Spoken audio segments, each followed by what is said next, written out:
Բարև ձեզ, մեր պայքարն է եւ շարունակում ենք մեր զրույցների շարքը։ Անցած անգամ մենք պայմանավորվել ենք, որ այսօր կխոսենք Արցախյան պատերազմից, առաջին Արցախյան պատերազմից 1991-94 թվականներից։ Այս պայն ես դեռ ենթադրում եմ, որ մեկ խոսակցության մեջ կտեղավորենք այս թեման, իհարկե թեման ինքը արժանի է շատ ավելինի, քան պարզապես մեկ կամ նույնիսկ թեկուզ երկու խոսակցություն, բայց ցավոք սրտի այս ամեն ինչի մասին խոսելու ենք համառոտ, խոսելու ենք արագ, բայց ամեն դեպքում խոսելու ենք։ Ես ուզում եմ մինչև բուրնյութին անցնելը մի քանի բան ասեմ, անպայման ուզում եմ նախ շեշտեմ կարևորությունը այս թեմայի, ինչի ամեն դեպքում ուզում եմ խոսեմ եւ ինչի ուղղակի պարզապես նույնիսկ ժամանակագրությունը հիշեցնելը այս պատերազմի կարևոր է, որովհետեւ ես մի բան եմ նկատել տարիների ընթացքում եւ վերջին շրջանում էլի նկատում եմ։ Մի կողմ թողած իմ սերնդի եւ ինձնից ավելի մեծ ուրեմն տարիքի մարդկանց, որոնք դեպքերի բերումով այդ ժամանակ ապրել են, կամ մի մասը նաեւ պատերազմի մասնակցել է, կամ կապ է ունեցել, մի կողմ թողած այդ մարդիկ, մեծ մասը ընդ որում հետագայի սերունդների, ասենք 90-ականների ծնվածները, չեմ ասում 2000-ականներին ծնվածները, կամ թեկուզ 80-ականների վերջերին ծնվածները, որոնք շատ փոքր են եղել, որպեսզի այդպես ականատեսի բանով հիշեն այդ իրադարձությունները։ Մեծ մասը, եթե չասեմ ճնշող մեծամասնությունը, ամենատարական այդ մակարդակում, թեկուզ ուղղակի ժամանակագրության մակարդակում, դեպքերի հերթականության մակարդակում, էլ չեմ ասում մի փոքր ավելի խորը, տեղյակ չի, պարզապես տեղյակ չի, ամենատարական էլի եմ կրկնում մակարդակում այդ պատերազմի իրադարձություններից։ Ընդ որում մարդիկ, որոնք ոչ թե ընդհանրապես անտարբեր են նման թեմաների նկատմամբ, այլ որոշակի հետաքրքրություն ընդհանրապես ունեն, բայց անտեղյակ են։ Եվ խնդիրը ու մեղավորը իհարկե այստեղ այդ մարդիկ չեն, խնդիրը այդ սերունդները չեն։ Ընդ որում ել եմ կշեշտում, սա փաստորեն անկախ Հայաստանում ծնված եւ մեծացած սերունդների մասին է, կամ անկախ Հայաստանի sense ասած նախաշեմին։ Բնականաբար այստեղ պատասխանատուն եւ խնդիրը եւ մեղավորը պետությունն է, Հայաստանի Հանրապետությունն է, որը փաստորեն իր քաղաքացիներին այդ գիտելիքը չի տրամադրել եւ սա, այսպես ես ասում եմ եւ մարդիկ ասում են, հա դե ինչ մի նոր բան ես ասում, բոլորս էլ դա գինենք, բայց սա իրականում ապշեցուցիչ փաստ է, սա աննորմալ փաստ է, որտեղ մի պետություն, որը փաստացի կայացել է Արցախյան շարժումով, մի պետություն, որը փաստացի կայացել է այդ պատերազմի տարիների ընթացքում եւ տարել է հաղթանակ, մի պետություն, որը մեծ հաշով նույնացրել է նույնիսկ ինքն իրեն Արցախի հարցի հետ, այդ պետությունը չի տվել իր քաղաքացիներին ամենաել եմ կրկնում տարական մակարդակի գիտելիքները այն պատերազմի մասին, որը այդ պետության հիմնադրման, կայացման ամենակարևոր իրադարձությունն է, դրանից ավելի կարևոր բան այդ պետության պատմության մեջ չի եղել եւ դա իր կրկնում եմ հիմնադրումն է։ Եվ սա իհարկե նորմալ երևույթ չի, թե ինչու է այդպես եղել, ոնց է եղել, սա ես հիմա չեմ կարող վերլուծել, ժամանակ էլ չունեմ, բայց փաստն եմ արձանագրում։ Եվ ուզում եմ շատ լուրջ sense ուշադրություն դարձնենք եւ հիշենք այս փաստը, որովհետեւ նորմալ իրավիճակում, երբ որ այդքան կարեւորություն ունի այդ իրադարձությունը պետության պատմության հետ եւ բացի այդ հաղթանակ է տարվել, երբ հիմա այս պարտության մասին ավելի շատ մանրամասներ գիտեն, քան հաղթանակի, նորմալ պետք է լիներ նա, որ ոնց որ ասենք, չգիտեմ, մարդուն գիշերը որ զարթնացնես, ասես 2 անգամ 2 ինչ ասում է 4, այդ մակարդակի պետք է գոնե հիմնական իրադարձությունները, գոնե զուտ ժամանակագրությունը, գոնե դեպքերի հերթականությունը այդ պատերազմի, առաջին պատերազմի Հայաստանի Հանրապետությունում ծնված, մեծացած եւ դպրոց գնացած եւ դաստիարակված քաղաքացին, այն էլ անկախության սերնդից ինքը պետք է իմանար։ Եթե հիշենք նույն էլի սովետական միությունը, երբ որ ես էի փոքր, ես 15 տարի եմ ընդամենը ապրել սովետական միության մեջ, կհաստատեն ովքեր ապրել է այդ տարիներին, որ պարզապես մեր գլուխը հարթուկում էին, մեր գլուխը տանում էին այդ իրանց այդ Великий Отечественный վայնայով, այն աստիճան, որ փոքր երեխեքը իմ նման 5, 6, 7 տարեկանում այդ պատերազմի մասին լիքը բան էին իմանում, որտեղ ամբողջ օրը հեռուստատեսությամբ կինոներ, դպրոցներում չգիտեմ դրա մասին խոսակցություններ, գրքեր, չգիտեմ ինչ անընդհատ ամբողջ օրը անverջ ես մեծացել եմ այդ կռիվ կինոների ձայների տակ, ուրեմն ամեն օր հեռուստացույցով կռիվ կինո էր եւ նույնիսկ մեր բակի խաղերը դրա մասին էին, այսինքն բաժանվում էինք ռուսների եւ գերմանացիների եւ կռիվ էինք անում, իհարկե Բաքում ոչ ոք չէր համաձայնում գերմանացիներ, բացի ինձանից ես մեծ հաճույքով այդ դերը միշտ իմ վրա ստանձնում եմ, որովհետեւ այդ ալերգիան միշտ ունեցել եմ սովետական քարոզչությունից, բայց այս մեր խաղն էր հասկանում եք։ Այդ աստիճանի նույնիսկ փոքր երեխեքի գլուխները դրանով տարել էին։ Մենք չեմ ասում կինոներ, մեկ-երկու ինչ որ կինոներ ենք ունեցել, մեկ-երկու գիրք ենք ունեցել, դա չեմ ասում, բայց նույնիսկ փաստորեն մարդկանց ես հիմա ոնց հասկանում եմ դպրոցում ամենատարական ձևով այդ գիտելիքը չեն փոխանցել։ Եվ ես մի հատ ուրիշ օրինակ եմ հիշում։ Սովետական միությունն եմ ասում, բայց ինչի՞ սովետական միություն հիշում։ Ուրեմն բառացիորեն 3 տարի առաջ 2022 թվականին աշնան սեպտեմբերի վերջին, երբ որ այդ հերթական ադրբեջանական ուրեմն հարձակումը սկսվեց Հայաստանի սահմանների ուղղությամբ, հիշում եք այդ ջերմուկի կռիվները, Վարդենիսի կռիվները եւ այլն, մարտական եղբայրությունը դեռ նոր էր, այն ժամանակ 1 տարի այն չստեղծվել էր եւ մեր տղաները գնացել էին դիրքեր Վարդենիսում էին։ Ուրեմն գնացինք այնտեղ դպրոցի այդ բանում էր, իհա գյուղը կարևոր չի, Վարդենիսի գյուղերից մեկում։ Այդ դպրոցում էր տեղադրված այդ զինվորների մնալու տեղը, ասենք ասենք, զորամասը, եւ այնտեղ էին մեր տղաներն էլ մնում, ովքեր որ դիրքերից երբ որ իջնում էին կամ այդտեղ բան էին անում, ուրեմն եւ դպրոցը, սովորական դպրոցը, այդ սահմանամերձ գյուղ է, այսինքն անմիջապես սահմանին է, Սարի գլխին թուրքերն են։ Եվ այդ դպրոցում ուրեմն երբ որ մտնում ես միջանցքում մեծ sense այդ պաստառն է, որտեղ գրած է այդ ոնց են կոչում է իրանք այդ մեծ հայրենական պատերազմ, ու ինչ որ նկարներ, ոչ թե այդ գյուղի օրինակ ասենք զոհվածների նկարներ եւ այլն, որ էլի հասկանալի կլինի։ Ուղղակի տենց ինչ որ այդ մեծ հայրենականի մասին եսիմ ինչ էր։ Ու ոչ մի նույն ձևի պաստառ, նույնիսկ ես չեմ ասում ինչի կար այդ մեծ հայրենականի պաստառը, լավ չանդամ։ Ինչ գործուներ 2022 թվականի Վարդենիսի սահմանամերձ գյուղում։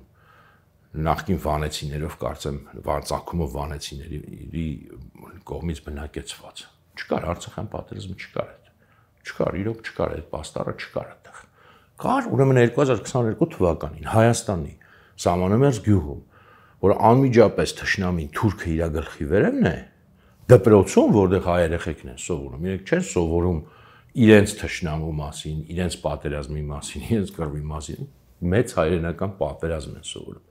Եվ այսքանից հետո ես չգիտեմ մենք ընդհանրապես ինչ ենք սպասում, ինչ ենք ուզում։ Այդ տեսարանը իմ համար ապշեցուցիչ էր։ Սա մեկ կարևոր բան, որ ուզում եմ ֆիքսեմ, բնականաբար հասկանալի է, չէ՞, որ սա նաև իր տեղը եւ ազդեցությունը ունի նաև 2020 թվականի դեպքերի վրա, որտեղ բնականաբար եթե դու ժամանակագրությունը չես տալիս քո քաղաքացիներին քո հաղթանակած պատերազմի ես էլ չեմ ասում իմաստավորման մասին, հասկանալու մասին, դասեր քաղալու մասին։ Մյուս կարևոր բանը, որ մենք այստեղ կտեսնենք եւ այստեղից պետք է վերցնենք, բայց նախապես ուզում եմ ասեմ, որ այն ելակետային իրավիճակը, որը կար առաջին Արցախյան պատերազմի ժամանակ, ասենք օրինակ 91 թվականի ամռանը, աշնանը, Գարնանից Աշուն եւ մինչեւ Շուշի ազատագրում, այդ ելակետային իրավիճակը ոչ թե ավելի ծանր էր ու ավելի վատն էր, քան որևէ իրավիճակ 2020 թվականի պատերազմի ընթացքում, այդ թվում նույնիսկ Շուշիի գրավումից հետո նոյեմբերի 8-ին 2020 թվականին։ Ոչ միայն պարզապես ավելի ծանր էր, մի քանի անգամ ավելի ծանր էր, հասկանում եք, եւ այդ իրավիճակից մենք ելք գտել ենք եւ հաղթական ելք ենք գտել։ Երբ որ այսօր բնականաբար ամեն ինչ անում են եւ դեռ անելու են, որպեսզի այս պատերազմի մասին հիշողությունը ջնջեն, առանց էդ էլ մի նորմալ չեն պահել, մինչև դեռ այս ամեն ինչը դրա մասին էի ասում, բայց հիմա փորձելու ընդհանրապես իսպար ջնջել, որպեսզի այս նոր սերունդները արդեն ամենանոր սերունդները եւ ապագա սերունդները, ով էլ գիտի մոռանա, ով էլ չգիտի այս լրիվ նոր սերունդներից, ընդհանրապես չի ման, որտեղ հասկանալի է, չէ, որ դա վկայություն է իրենց դեմ, այսօրվա դեմ, այսօրվա ամբողջ քաղաքական կուրսի դեմ, որ հայը կարող է հաղթանակ տանել, պայքարել եւ հաղթանակ տանել, դա իրանց դեմ ամենամեծ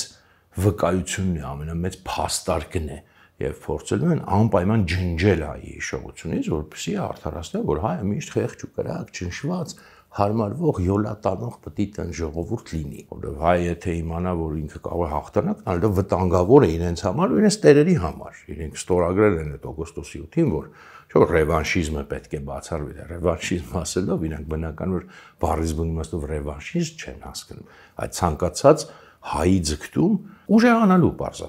պարզապես ուժեղանալու մեջ կողելու, դա է նշանակում, չմտածեք, որ իսկական ռևանշիզմի մասին է թեկուզ խոսքը։ Ամեն ինչ անել են, որ ջնջեն, մենք հակառակը պետք է անենք, եւ ոչ թե հակառակը պետք է անենք իրենցին ադու, այլ մեր խաթր եւ մեր երեխեքի խաթր։ Ես ասել եմ միշտ, որ իմ կյանքի ամենակարևոր հիշողությունը, ամենակարևոր զգացողությունը, ամենակարևոր տպավորությունը կապված է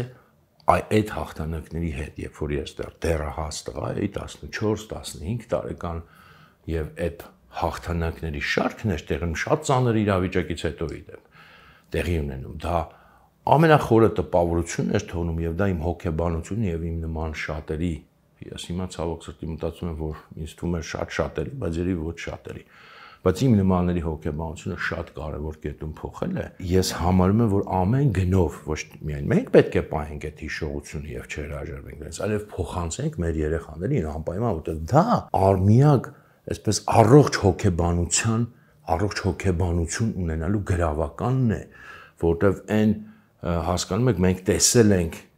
մի բան, որը հայերի սերունդները չեն տեսել, չեն ապրել, ոչ թե մենք ենք կոտորվել, ոչ թե օրհասական կռիվ ենք վարել, չգիտեմ, մեր հերոսները մինչև վերջ կռվել են, բայց ստիպված նահանջել են, ինչպես մեր պատմության մեջ շատ դրվագներ կամ այնպես ինչպես մեզ փոխանցվում է, ոչ թե մեր քաղաքներն են մտել ու կոտորել, գրավել, ավիրել,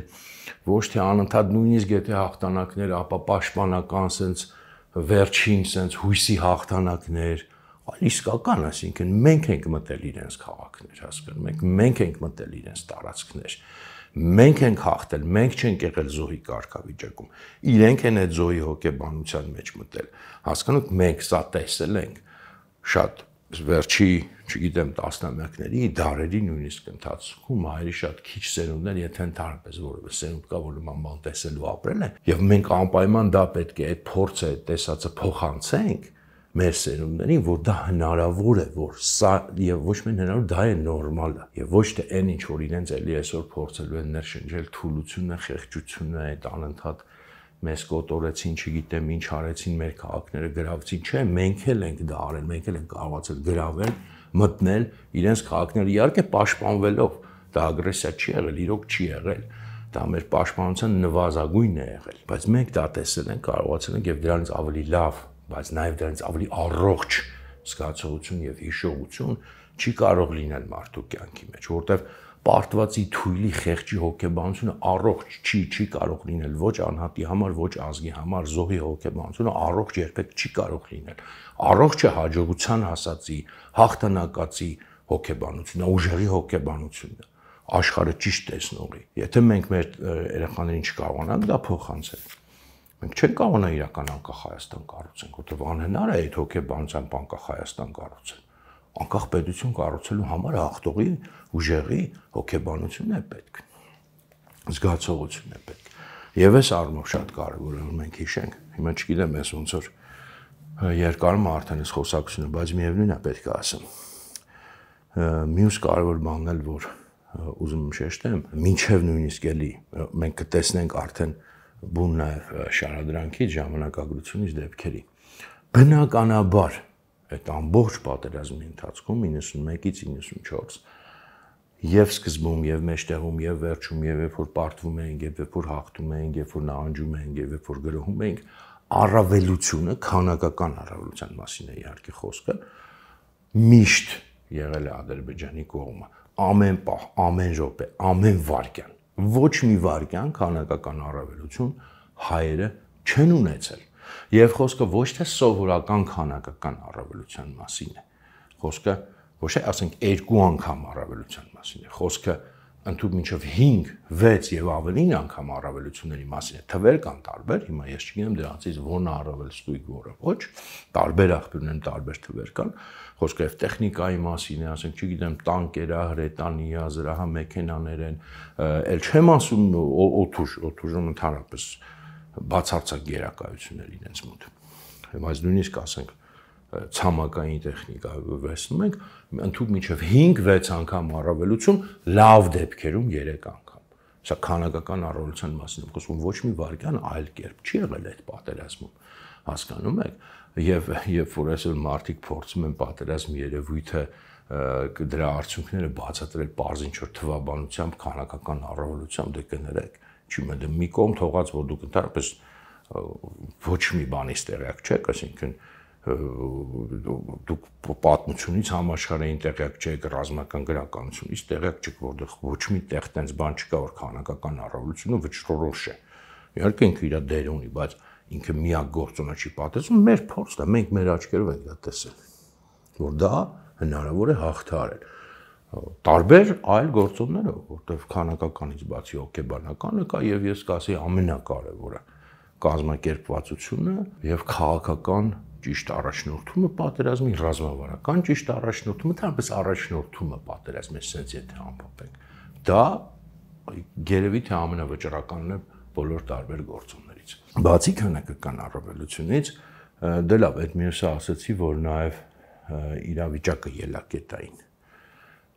այսքանով ոնց որ թե այս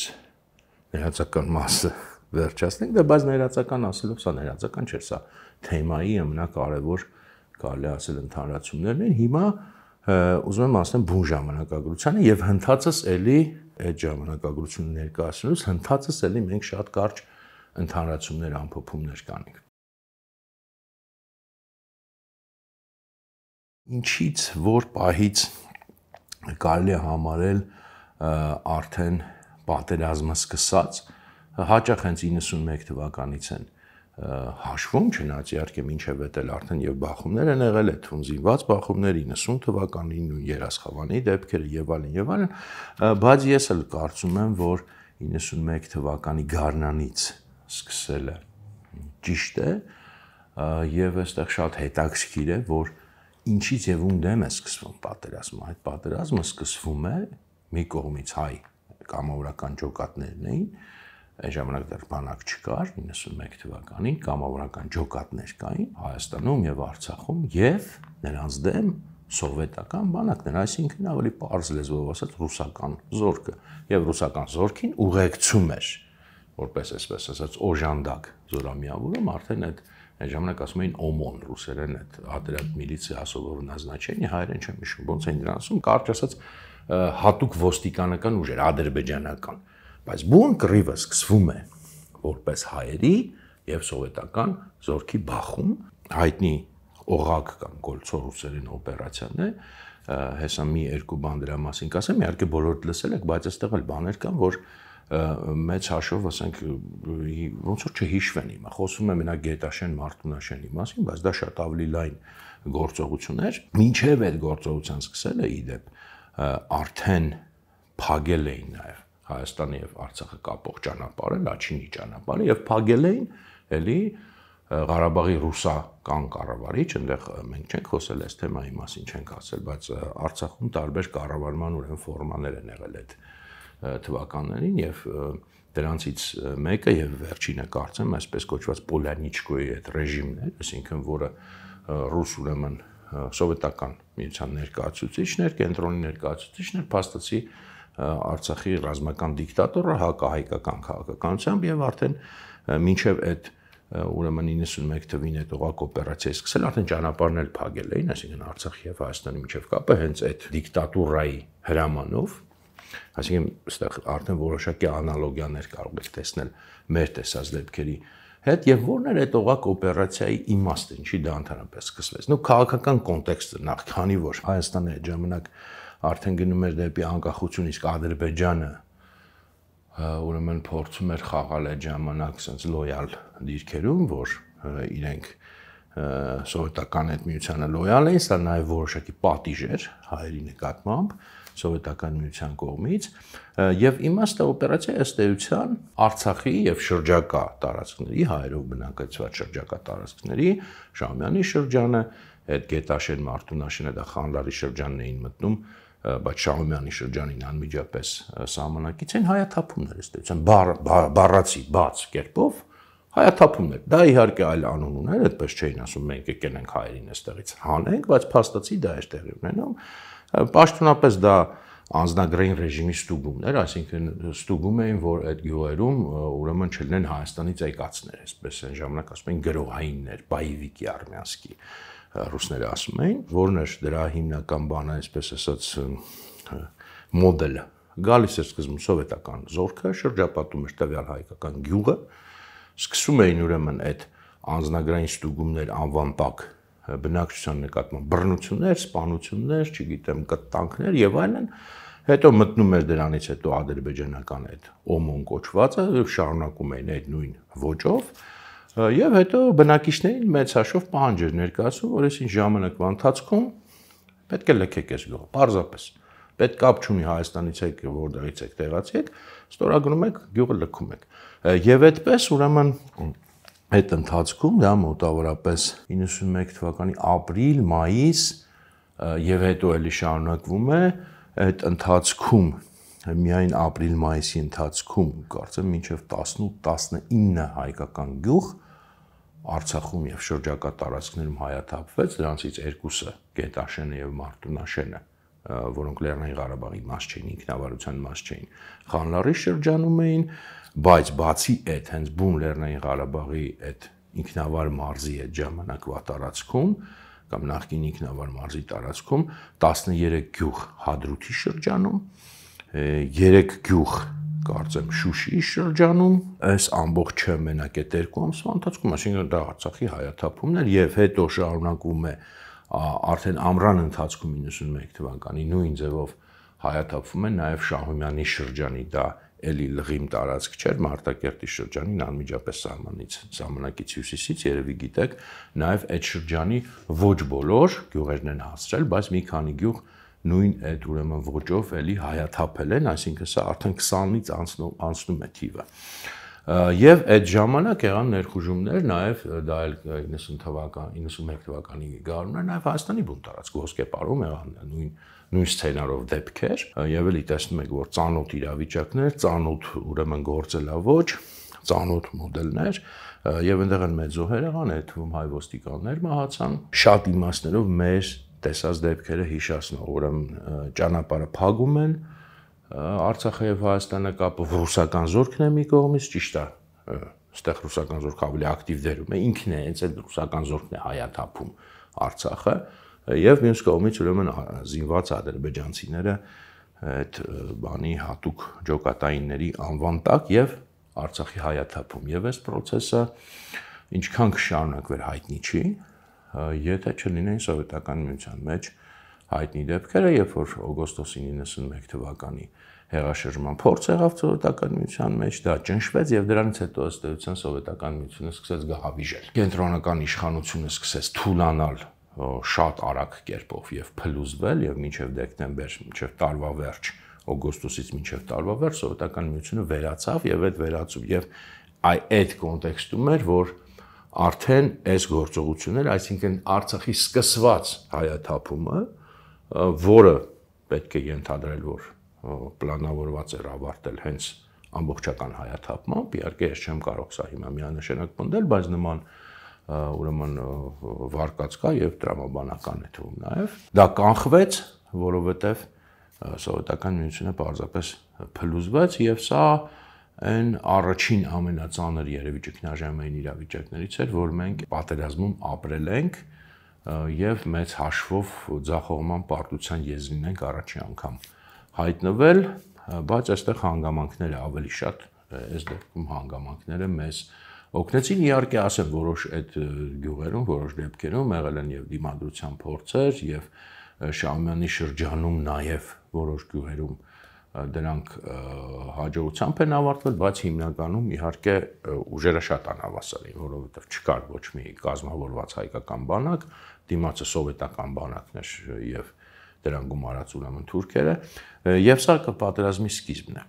Ուրեմն երբ որ արդեն այս սովետական միության փլուզման process-ը գնում է, արդեն 91 թվականի աշնանը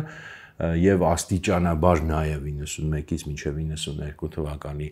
սկիզբ ռուսական զորքը սկսում է հեռանալ Ղարաբաղից, բնականաբար այդ դիկտատուրան էլ այսպես ասած վերանում է եւ ռուսական այս զորքի սովետական զորքի գործոնը մեջտեղից դուրս է գալիս, սկսում է հաջորդ փուլը պատերազմի։ Այդ փուլը սկսվում է 91 թվականի աշնանից եւ ավարտվում է 92 թվականի մայիսին Շուշիի ազատագրմամբ։ Շուշիի ազատագրման մասին իհարկե բոլորս լսել ենք, բայց դա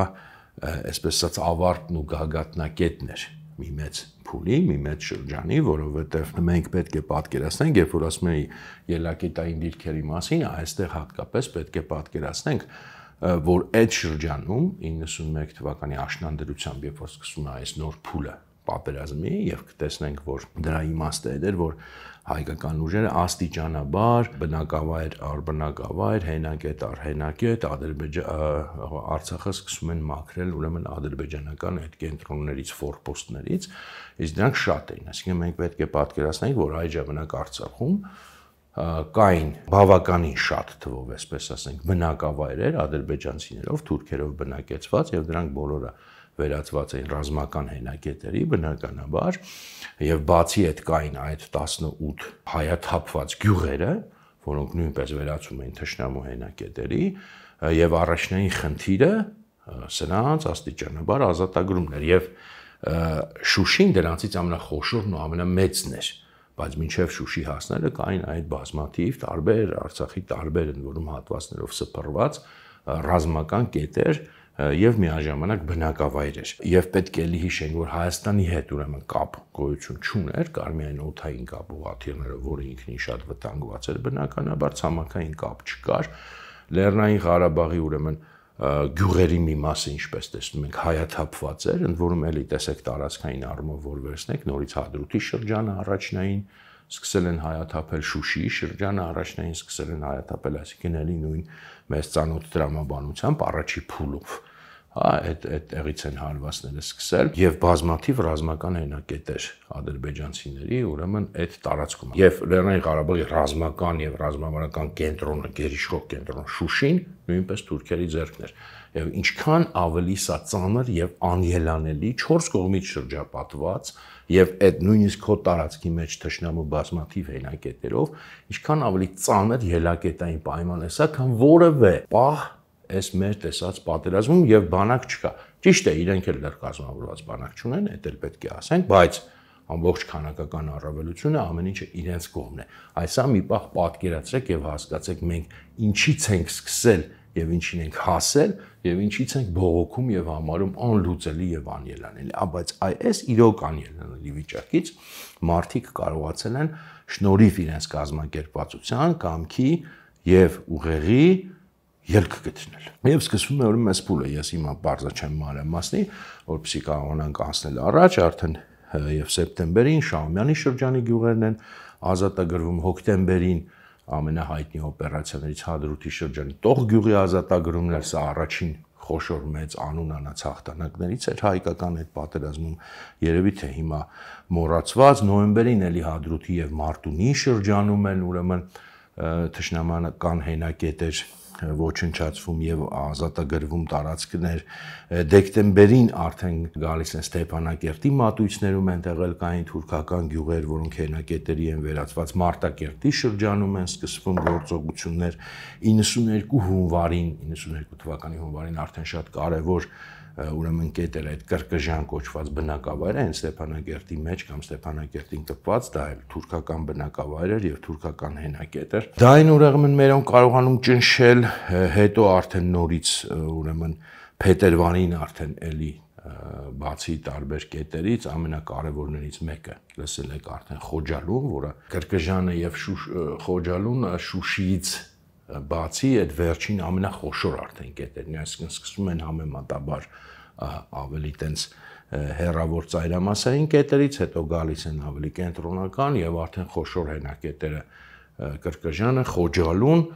եւ դա արդեն նախապատրաստում է հնարավորություն է տալիս վերջին եւ ամենակարևոր հենակետի նկատմամբ գործողությունների Շուշիի ազատագրման գործողության, մինչեւ մայիս էլի տարբեր ուրեմն տեղերում Արցախի ռազմական գործողություններ իրականացում են հիմնականում հայերի օգտին, լինում են նաև իհարկե թուրքերի կողմից գործողություններ, հիմա դրանց չանդրադառնանք եւ ավարտվում է այս փուլը արդեն ձեզ հայտնի Շուշիի ազատագրմամբ մայիսին եւ դրան անմիջապես հետեւած արդեն Լաչինի ուրեմն գործողությամբ, երբ որ այդ ցամաքային կապը Հայաստանի եւ Արցախի միջեւ վերականգնվում է, Շուշիի ազատագրումից հետո արդեն Լաչինի օպերացիան ինքը շատ ավելի այսպես հեշտ է անցնում, որտեղ հոգեբանությունը կոտրվում է ադրբեջանցիների այդ զինված ուժերի կամ զինված խմբավորումների, գուցե ասենք այդ ժամանակ, եւ արդեն այդ գործողությունը շատ ավելի հեշտ է անցնում եւ վերականգնվում է ցամաքային կապը։ Ճգնաժամային իրավիճակից հետո 91 թվականին սա առաջին արդեն այսպես ասած հայկական հաջողությունն էր եւ շատերին այն ժամանակ թվում էր, որ սա կարելի է ասել թե պատերազմի ավարտը կամ պատերազմի նույնիսկ հաղթանակ էին ընկալում։ Մարդիկ, որտեղ ըստ էության նախկին այդ Լեռնային Ղարաբաղի ինքնավար մարզի տարածքը մեծ մասը ոչ ամբողջ է, մնացին այնտեղ դեռ տարածքներ նույն Հադրութի շրջանում, որոնք հետագայում են ազատագրվել միայն։ Մեծ մասը մաքրվում է, ազատագրվում է եւ հաստատվում է հայկական ուրեմն վերահսկողություն եւ հատկապես գլխավոր կենտրոնը Արցախի Շուշին ասում է հայկական վերահսկողության տակ։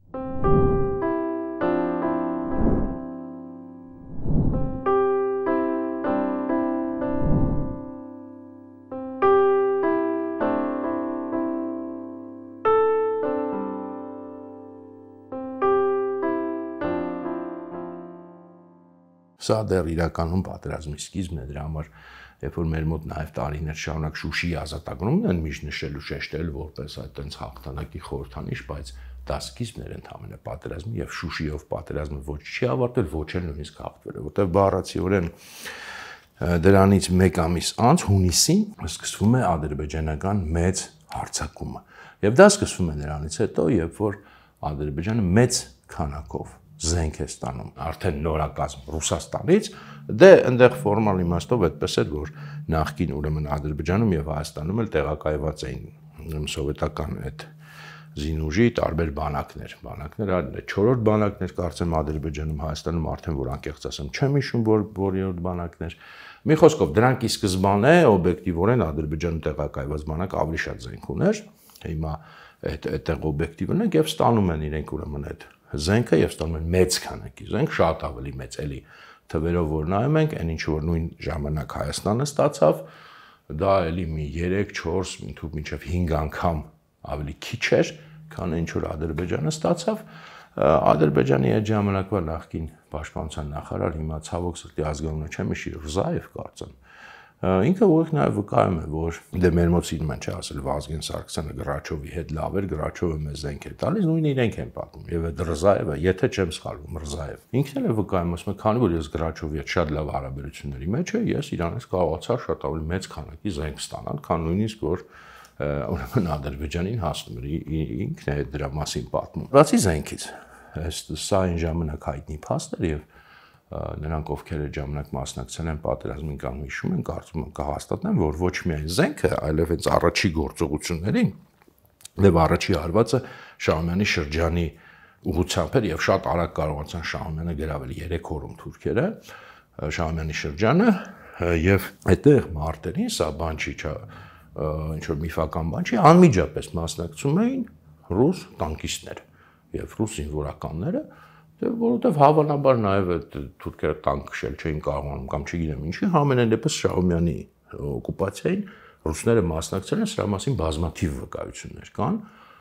եւ ես կարծում եմ վկայությունները ճշգրիտ են, ինչ եմ սա շեշտում, որովհետեւ դե մեր մեջ մինչեւ հիմա տարածում են, չէ, այդ պատկերացումը, որ դե այդ մենք չէինք ռուսները մեզ զենք տվեցին, ռուսները նենց արեցին, որ կրեցին, այդպես չէր, որ հիշում է այդ պատերազմի ժամանակագրությունը, ականատեսի այսպես ասած բանով, բոլորն էլ հիշում են, որ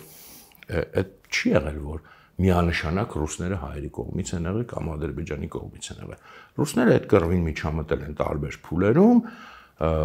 չգիտեմ, զենք են տվել եւ մեզ եւ իրանց, տարբեր քանակի, բայց իրենց միշտ ավելի շատ է հասել եւ շատ մենք էլի կտեսնենք իրավիճակներ, որտեղ Ռուսաստանի գործոնը հօգուտ Ադրբեջանի է գործում եւ սա էլ ակնհայտ դեպքերից մեկն է։ Շահումյանի գրավումից հետո իրենք նաեւ մտնում են Մարտակերտի շրջան, Մարտակերտ քաղաքն են գրավում, երկու կողմից են այն ժամանակ մտնում, որտեղ եթե քարտեզը պատկերացնենք, այդ ժամանակ Լեռնային Ղարաբաղը բացի այդ Լաչինի ուրեմն շրջանից, որը նոր էր ուրեմն ազատագրվել, ինքը ամբողջությամբ դեռ շրջապատված է Ադրբեջանով, այսինքն Քելբաջարը, Աղդամը, չգիտեմ, մյուս բոլոր շրջանները մեր վերահսկողության տակ չէին, դրա համար նույն Մարտակերտ իրենք երկու կողմից հանգիստ մտնում էին եւ արևելքից եւ արևմուտքից Քելբաջարի շրջանից եւ այդտեղ ծավալվում են մարտեր, Մարտակերտի շրջանի զգալի մասը իրենք նույնպես շատ արագ եւ միանգամից այդ Մարտակերտ քաղաքը գրավում են, հետո հուլիսին լինում է մի այդ հայկական հակահարված, որոշակի հաջողությունների մերոնք հասնում են, Մարտակերտ քաղաքը չեն հետ վերցնում, բայց մատույցներին են հասնում, բայց օգոստոսին նորից մի նոր ադրբեջանական հարվածով նորից մերոնք նահանջում են, լուրջ բավականին պարտություն են կրում եւ սեպտեմբերի սկզբի դրությամբ 92 թվականի նախկին ուրեմն այդ լղիմ տարածքի, Լեռնային Ղարաբաղի տարածքի մինչև 50%-ը գրաված էր ադրբեջանցիների կողմից, ադրբեջանցիները հասել են ընդհուպ մինչև Վանք գյուղը, չեն գրավել, բայց հասել են, որտեղ Կանզասարի վանքներ, այսինքն Մարտակերտի շրջանի գրեթե ամբողջությամբ գրաված էր, փախստականներ իհարկե այդտեղից, նաև շատ մեծ քանակի Շահումյանի շրջանը գրաված էր եւ նաև Ասկերանի շրջանում էլ որոշակի հաջողություններ ունեցան։ Դրանից հետո այդ հյուսիսային ուղղությամբ որոշ չափով եւ որոշ ժամանակով համեմատակբար իհարկե գիծը ճակատի կայունանում է, բայց անընդհատ մարտեր աշնան ընթացքում տեղի ունենում, բայց արդեն ոչ այդքան մեծ վճռական արդյունքներով լինում են մերոնց հակագրողներ, իրենց գրողներ, գյուղեր կան, որ մի քանի անգամ ձեռքից ձեռք են անցել այդ տարածքում, այդ ուրեմն Մարտակերտի շրջանի եւ այդ Ասկերանի շրջանի այդ սահմանային, ասենք կամ Մարտակերտի շրջանի հարավային այդ բանում, Խաչեն գետից մի քիչ վերև, բայց աշնանը նաև ուրեմն թուրքերի գործողության ուղղությունն է գլխավոր փոխվում, մի պահ նրանք սկսում են Լաչինի Միչանսկի նկատմամբ ուժեղ գրող, դա պետք է որ չսխալվեմ 92 թվականի սեպտեմբեր, հոկտեմբեր եւ այստեղ էլ սկզբնական շրջանում լուրջ հաջողությունների են հասնում եւ հյուսիսից են գրոհում եւ հարավից են գրոհում,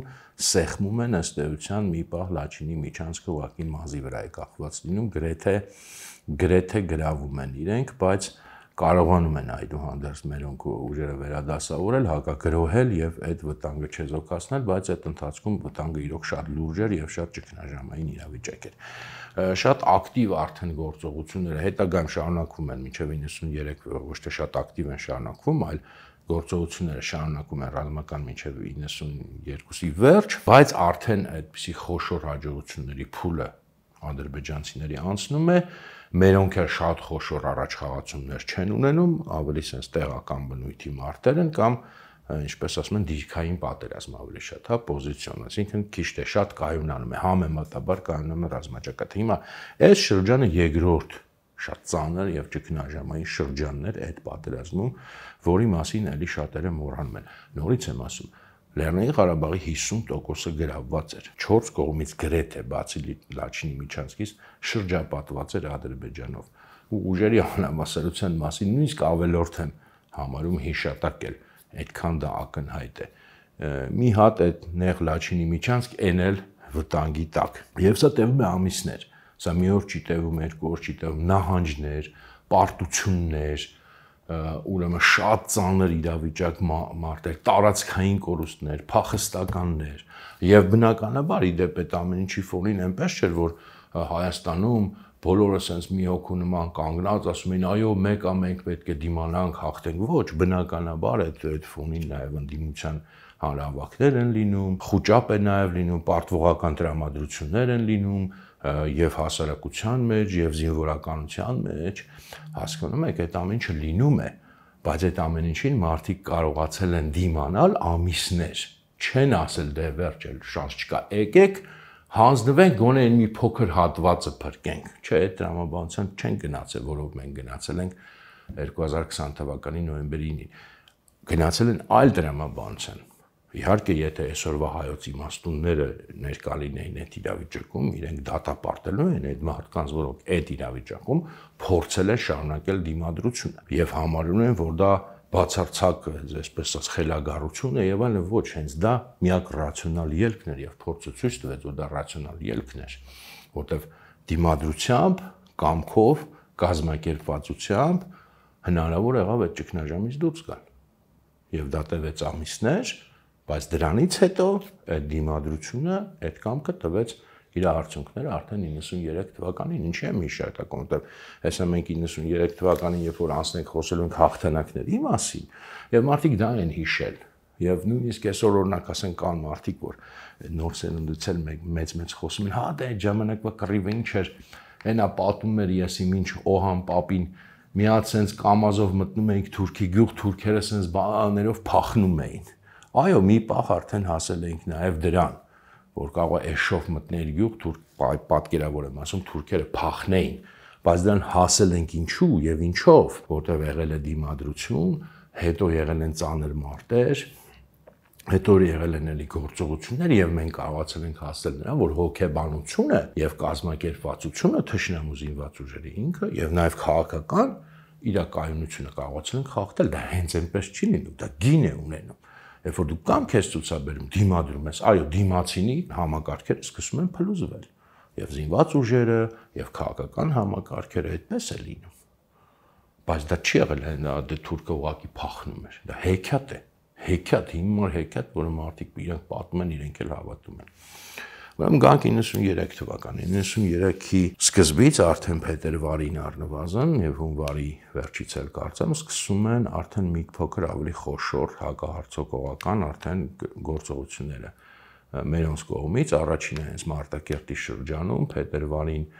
մոտ, չգիտեմ, չեմ հիշում, կարծեմ 13 գյուղ մոտավորապես իմ հիշելով, հիմա կարող է այդ թվի մեջ էլ սխալվեմ, ազատագրվում է, բայց հետագա գործողությունները չեն շարունակվում այդ նույն ուղղությամբ ամբողջ Մարտակերտի շրջանի ազատագրման, որովհետև հիշատակեցինք արդեն, որ կար խնդիր շրջափակման մեջ էր եւ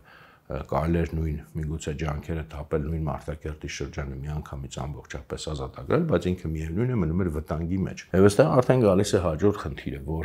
որպեսզի ռեալ հաջողության հասնեինք այդ պատերազմում, մենք պետք է պատերազմը տեղափոխենք մեր ի սկզբանե հայաբնակ Լեռնային Ղարաբաղի ինքնավար մարզի տարածքից դուրս դեպի այն տարածք, որը արդեն ադրբեջանաբնակ էր, պաշտոնապես Ադրբեջանի շրջաններն էին, առանց դրա անհնար էր եւ սա ես էլ ինչ եմ շեշտում, որտեվ ես ենթադրում եմ մարդիկ այսօր ոչ թե ենթադրում են, գիտեն, չեն էլ հասկանում։ Հիմա հեսա շուտով մեր ժողովրդին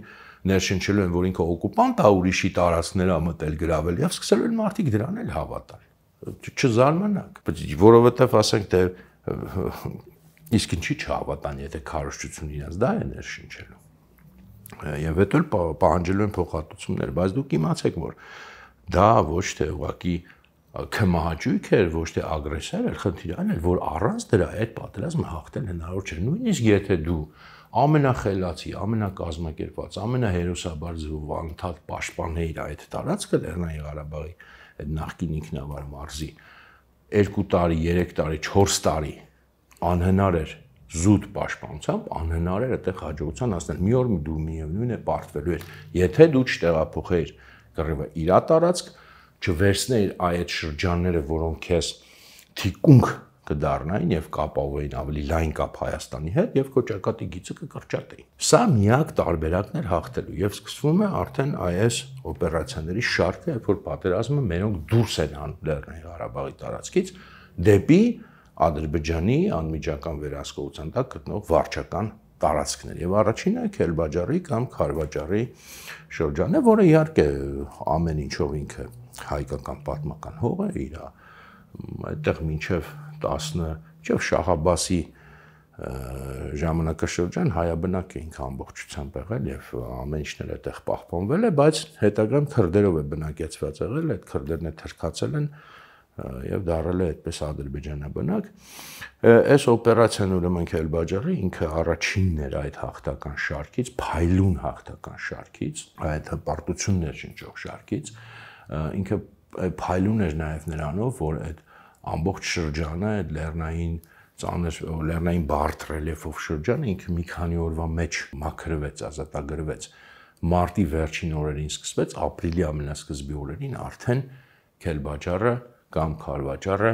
մեր վերահսկողության տակ է, դա փայլուն հաղթանակ էր եւ հոգեբանական տեսակետից, եւ մարտավարության տեսակետից, եւ ռազմական տեսակետից, ոչ թե մերոնք գնացել են sense ճակատային գրոհի, այլ մի քանի ուղղություններով այդ թվում խաբուսիկ հարվածներով, թևանցիկ, թիկունքային հարվածներով կարողացել են ուղղակի շրջապատել, խուճապի մատնել թշնամուն եւ նրանք պարզապես փախել են մի քանի օր դա տևել։ Այն ինչը որ պատկերացնելի չէր եւ դա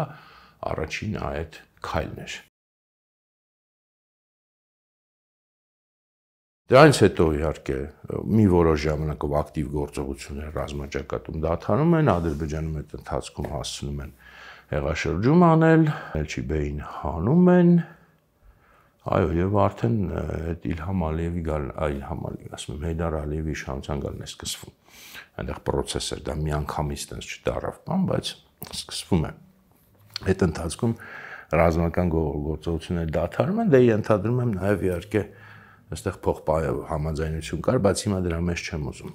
խորանամ, մեզ հեռուն կտանի։ Թե ինչպես Հեյդար Ալիևը Հայաստանի տարածքով իրական ինքն Նախճիվանում էր Հայաստանի տարածքով եւ մի գիշեր էլ իմանալով Իջևանի հյուրանոցում մնալով գնում է Բաքու եւ այնտեղ իշխանություն է վերցնում։ Իհարկե երևի թե մերոնց ինչ որ տենց խոստումներ էին տվել այդ առումով, չգիտեմ, մի խոսքով էս իրոք չեմ ուզում հիմա խորանամ։ Եվ վերսկսում են ռազմական գործողությունները 93 թվականի հունիսին։ Այստեղ գալիս է այդ տարվա երևի ամենակարևոր եւ վճռական ճակատամարտը, սա Աղդամի ճակատամարտն է, սա շատ ավելի ծանր գինուն էր, շատ ավելի երկար տևեց եւ շատ երևի իրոք առանցքային դեր խաղաց, նախ որտեղ Աղդամը ինքը առանցքային կետ էր, որտեղ Աղդամը ինքը ժամանակին եղել է փոքր գյուղ, բայց սովետական Ադրբեջանում մեծ քաղաք է դարձել ուղիղ Ասկերանի եւ Ստեփանակերտի դեմը եւ ըստ էության այդ քաղաքի ամբողջ ռազմավարական իմաստը հատուկ է ինքը այդպես կառուցվել, մեծացվել, իմաստը եղել է հայերին վերահսկելը, հայերին ճնշելը, դա մտածված քաղաքականությամբ է արվել, այլ ոչ թե ուղղակի այդպես մի հատ մեծ քաղաք են սարքել սիրուն բանի դեմ, ոնց որ մեր մոտ այս վարդագույն մտածողներ շատ կան, չէ՞։ Եվ ինքը եղել է այդ հայերի դեմ ագրեսիայի կենտրոնը, նաև հակահայկականության կենտրոնը եւ գաղափարական իմաստով եւ ռազմավարական եւ մնացած բոլոր իմաստներով եւ ինքը դաշտային տարածք էր, դա հեշտ չէր գրավել, ինքը մեծ խոշոր այդ տարածքի համար խոշոր բնակավայր էր եւ տևեց այդ օպերացիան, Աղդամի ուրեմն օպերացիան ինքը կարծեմ գրեթե ուղիղ 44 օր, գրեթե ուղիղ այնքան ինչ որ 2020 թվականի պատերազմը եւ իհարկե դա շատ խելացի կարելի ասել եւ կազմակերպված գործողություններ մերոնց կողմից, դա ճակատային գրող չէր, որտեղ ճակատային գրողով է անհնար կլներ այդ քաղաքը գրավել, ոնց որ չգիտեմ, գուցե շատերը պատկերացնում են, տենց գնացին առաջ Աղդամ մտան, չէ, տենց չի եղել իհարկե, դա շատ մեծ զոհեր կպահանջեր, եթե ընդհանրապես հնարավոր լինել, ոչ էլ եղել է այնպես, որ մենք այսօր մտել ենք Աղդամ, թուրքերը փախել են ի վերջո Աղդամից, բայց փախել են այն բանից հետո, երբ որ աստիճանաբար մեր զորքերը Աղդամի շուրջ եղած բարձունքներն են գրավել, բնակավայրներն են գրավել եւ ըստ էության դա 44 օրվա մեջ մի քանի փուլով եւ հեշտությամբ չէ, որովհետեւ եղել են նաեւ իրենց կողմից էլ բավական հաջող պաշտպանության գործողություններ, եղել են նաեւ հակագրողների փորձեր, այդ ժամանակ նաեւ զոհվում է Մոնթե Մելքոնյանը եւ ուրեմն հասել են մերոնք նրան այդ մոտ մի ամսվա ու մի քիչ չի ընթացքում նրան, որ կիսաշրջափակման մեջ են վերցել Աղդամը, բոլոր բարձունքները կարևոր քաղաքի շուրջ գրավել են եւ արդեն այդտեղ էլի հոգեբանական պահն է աշխատել, երբ որ բացի այդ նաեւ Աղդամում բացի հոգեբանական բայց թուրքերն էլ պակաս ունեն տենց պարակվող ազգ չեն, իրենց մոտ էլ այնտեղ ինչ որ ներքին քաղաքականացված կռիվներ են եղել երկու տարբեր թայֆաների միջև եւ ի վերջո կազմակերպվում է պաշտպանությունը այդ քաղաքի եւ իրենք պարզապես արդեն այդ կիսաշրջափակումից դուրս գալու համար թողնում ու լքում են քաղաքը եւ նրանք մտնում են արդեն դատարկ քաղաք, դա հուլիսի վերջն էր, հուլիսի 23 կամ վերջնական գուցե հուլիսի 26, ամեն դեպքում հաստատ հուլիսի վերջին էր։ Եվ սա արդեն կարևոր հաղթանակներ, կարևոր ճակատամարտներ, այս ճակատամարտի մասին պետք է իրականում բոլոր հայերը շատ մանրամասն եւ լավ իմանային, գոնե դրա ընթացքը, դրա տրամաբանությունը, բայց ցավոք սրտի չկան դրա մասին ֆիլմեր պետք է լինեին, գրքեր պետք է լինեին, բայց չկան։ Չգիտեմ, միգուցե մի օր կլինեն ուշացմամբ, պետք է լինեին ժամանակին համենայն դեպս հաստատ։ Եվ սրանից հետո է արդեն, որ ադրբեջանական զինուժի ոգին եւ կազմակերպությունը ավելի կոտրվում ժամանակավորապես իդեպ դա հետո վերականգնվում է եւ հնարավոր է դառնում ուրեմն այն մյուս հաղթանակները ավելի համեմատաբար ավելի հեշտ եւ արագ հասնել, բայց Աղդամը այս առումով վճռական էր եւ դրանից հետո արդեն օգոստոսին 93 թվականի Ֆիզուլի եւ Ջաբրայել քաղաքների օպերացիաների, բայց ոչ ամբողջ շրջանները քաղաքներն են առայժմ անցնում մեր վերահսկողության տակ, դրանից հետո մինչեւ 93-ի սեպտեմբեր օգոստոսի վերջ Հուբատլուի օպերացիան է, Հուբատլու այդ շրջանն են մերոնք վերցնում վերահսկողության տակ եւ մնում է Ադրբեջանի վերահսկողության տակ հարավում այդ Արաքսի սահմանային գիծը, դաշտավայրը։ Դա էլ ուրեմն արդեն 93 թվականի հոկտեմբերին, մինչեւ հոկտեմբերի վերջ արդեն նաեւ Զանգելան հասնում մերոնք եւ ամբողջությամբ այդ Արաքսի ափը վերցնում են իրենց վերահսկողության տակ եւ սրանով ավարտվում է այդ փայլուն հաղթանակների շրջանը, այդ 7 շրջանները Ադրբեջանի, դե իրականում ամբողջությամբ չէ, Աղդամի եւ Ֆիզուլու շրջանը մենք ամբողջությամբ երբեք չենք վերահսկել, բայց այդ 7 շրջանները անցնում են մեր վերահսկողության տակ, ըստ էության այդ խնդիրը լուծվում է, շրջափակման խնդիրը, ռազմաճակատի գիծը եւ կրճատվում է եւ շատ ավելի հարմար է դառնում, սա էր հաղթանակի միակ տարբերակը, առանց այդ տարածքների այդ հաղթանակը երբեք միայն պաշտպանվելով հնարավոր չլինի եւ սա իհարկե փայլուն գործողություններ էին բոլոր իմաստներով եւ իրենց ստրատեգիական իմաստներով, որ կռիվը տեղափոխել թշնամու տարածք, որտեղ կռիվը պետք է տեղափոխել թշնամու տարածք, այլ ոչ թե միշտ պաշտպանվել եւ իրենց ուրեմն խելացի ընթացքով ոչ այդքան մեծ համեմատաբար այդ օպերացիաների մասշտաբի զոհերով եւ իհարկե բոլոր իրենց արդյունքներով, բայց սրանով էլ պատերազմը չի ավարտվում։ Ես այսօր գիտեմ սովորականի շատ խոսացի, բայց քանի որ արդեն հասնում ենք վերջին հատվածի, եկեք այսօր ինձ ներեք, որ երկար եմ խոսում, վերջացնենք այսօր այս թեման։ Սրանով էլ չի ավարտվում, որովհետև Հեյդար Ալիևը 93 թվականի ուրեմն հոկտեմբերին, նույն հոկտեմբերին ինքը, այսինքն իր օրոք պարլամենտը Ադրբեջանի վավերացնում է Ադրբեջանի մուտքը ԱՊՀ, անկախ պետությունների համագործակցություն, որ ռուսները այն ժամանակ դեռ բավականին լուրջ էին վերաբերվում։ Ադրբեջանը ի սկզբանե ԱՊՀ-ի ուրեմն այդ կազմավորման թղթի տակ ստորագրել է, բայց չի վավերացրել, չի ռատիֆիկացրել մինչև 93 թվականի հոկտեմբեր եւ փաստացի չի դարձել ԱՊՀ-ի մաս։ Հետո իրանք հետագայում էլի դուրս են եկել։ Բայց այդ պահին Հեյդար Ալիևը դա ստորագրում է եւ մտնում են ԱՊՀ եւ ինչպես դուք երևի արդեն կանխատեսում եք, գրեթե անմիջապես դրանից հետո մոտ 1 ամիս անց սկսվում է ադրբեջանական նոր ծավալուն հարձակումը, որտեղ նոր քանակի զենք են ստանում, վերակազմավորում են բանակը եւ ըստ էության մեր Սիրիայի դաշնակիցը նորից աջակցում է։ Լայնածավալ հարձակում 93-ի նոյեմբերի վերջից, դեկտեմբերի սկզբից եւ մինչեւ փետրվար դա տևում է, ամբողջ ճակատով են իրենք սկսում գործողությունները, սկսած Քելբաջարից մինչեւ ուրեմն Արաքսի ափ, այս անգամ այս գործողություններում հիմնականում մեծ հաջողություններ չեն ունեմ, չնայած մեծ ջանք են թափում եւ չնայած լուրջ ճգնաժամային իրավիճակներ առանձին ճակատներում ստեղծում են, հարավում իրան կարողանում են այդ ժամանակ Հորադիս երկաթուղային կայանը հետ վերցնել, դա տարբեր է Հորադիս բնակավայրից, Հորադիս բնակավայրը մնաց մինչև 20 թիվի մեր վերահսկողության տակ, բայց կայարանը իրանք այդ ժամանակ հետ վերցեցին եւ դա երբեք մեզ չվերադարձավ, այդտեղ որոշակի հաջողության են հասնում ընդհանրապես այդ նույն հարավային ճակատում, ինչպես եւ 20 թվին ճգնաժամային իրավիճակ է ստեղծում, նույն Խուճապային իդեպ իրավիճակը ոնց որ 20 թվին է եղել, բայց ի տարբերություն 20 թվի դա կարողացան հաղթահարել։ Եվ իհարկե Ադրբեջանը էլի գրողում էր մեծ ուժերով, մեծ տեխնիկայով, նոր ստացված տեխնիկայով այդ թվում, բայց այդտեղ բացի այդ Հորադիզի հատվածից մեծ հաջողությունների չեն կարողանում հասնել, կայունանում է ճակատը, Աղդամի ուղղությամբ նույնպես կարծեմ մի քանի դիրքեր են կարողանում գրավել, բայց էլի լուրջ հաջողության չեն հասնում, չնայած ջանքերը մեծ են, այսինքն այստեղ տարբերությունը օրինակ 92 թվականի ամառվանից այն է, որ հարձակումը իրենց մեծ է, ուժեղը եւ կռիվները շատ այդ ժամանակ ուրեմն նոր փուլ, նոր մակարդակ են մտնում, ավելի մեծ զոհերով են սկսում, որտեղ եւ տեխնիկան է ավելանում եւ քանակն է մարդկանց ավելանում մասնակիցների, բայց տարածքային իմաստով մեծ հաջողություններ իրենք չեն ունենում եւ չեն կարող ճեղքել պաշտպանությունը, բացի մի կետից, որ իրենք շատ տարօրինակ դա օպերացիա էր 94-ի ուրեմն հունվարին, ձմռանը իրենք ուրեմն մտնում են Քելբաջար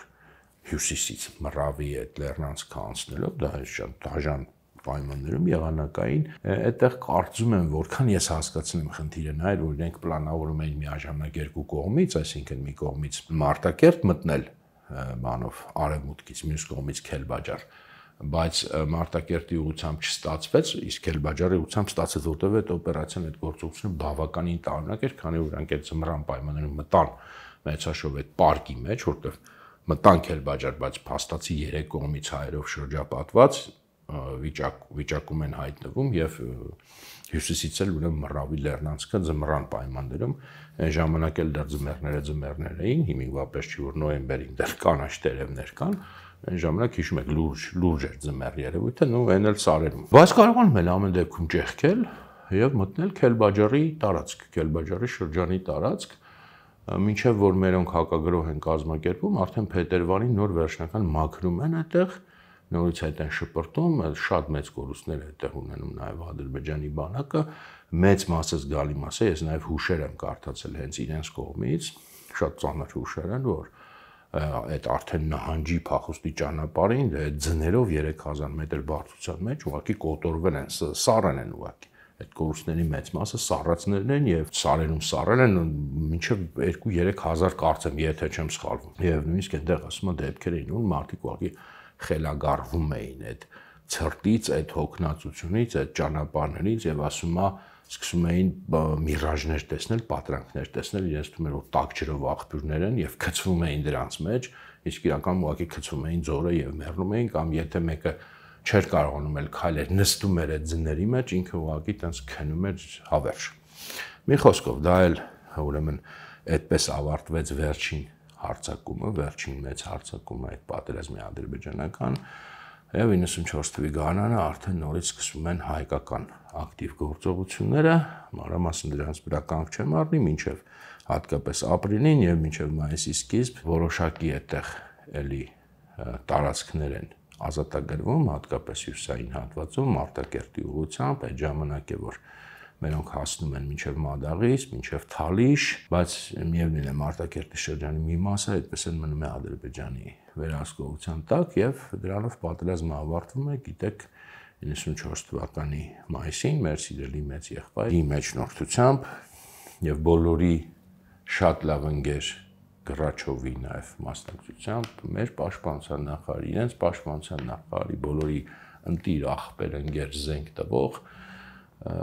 միջնորդությամբ եւ մասնակցությամբ պատերազմը ավարտվում է քաղաքական ասպեկտները հիմա ես բարձրացնել էլ այսքան շատ խոսալուց հետո չեմ անդրադառնա, մենք դրանց մասին դեռ կխոսենք, թե ինչ եղավ հետո, այդ լուծում, կարգավորում, չգիտեմ, այդ սա հեքիաթները, որ մեզ հետագայում սկսեցին պատմել եւ մեր այդ հաղթանակը ռազմի դաշտում վերածեցին այդ անիմաստ խոսակցությունների, այդ ծամոնի եւ եկանք հասանք այսօրվա օրին, բայց սա մեր հաղթանակներն էին, սա մեր հաղթանակների նաեւ ինչքան որ կարողացանք վերականգնել այս համառոտ խոսակցության մեր արտաքին կոնտեքստներ եւ սա այն հաղթանակներն են, որոնք մենք չպետք է ոչ մի դեպքում մոռանանք, որովհետեւ դա միակ մեր շանսն է, միակ մեր հույսն է այս իրավիճակում, երբ որ 4 կողմից փորձել են մեզ ներշնչել, խլել մեզանից այդ հիշողությունը, արժե զրկել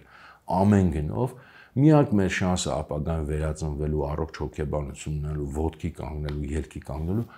ամեն գնով հիշելն է, սա ամեն գնով, ամեն օր հիշել այս հաղթանակները եւ չխորանալ, հիմա դրա ժամանակը չի, կասկածները, խորանալը, ով մեզ օգնեց, ինչի օգնությամբ եւ այլն, այս պահին դա չի կարևոր, այս պահին կարևոր է ամեն գնով կարճել, երբ որ մենք մեր նոր հաղթանակները կկերտենք, այդ ժամանակ մենք կսկսենք նաեւ այս սրան անդրադառնալ, այնտեղ արդեն հարցեր կան տարբեր, որ կարելի է քննարկել, բանավիճել, խոսալ եւ այլն, բայց այս պահին դա չի կարող, այս պահին կարճենք, հիշենք, որովհետեւ էդ էլ եթե մոռացանք, էդ էլ եթե տվեցինք իրենց, նվեր այդ էլ չենք ունեցել։ Ես չգիտեմ մենք ինչ հոգեբանությամբ ենք ոտքի կանգնելու։ Այսքան այսօր ժողովուրդ ջան, կներեք որ այսքան երկար խոսեցի, բայց հուսամ դուք էլ եք համարում ու հասկանում կարևոր խոսակցություններ։ Կհանդիպենք։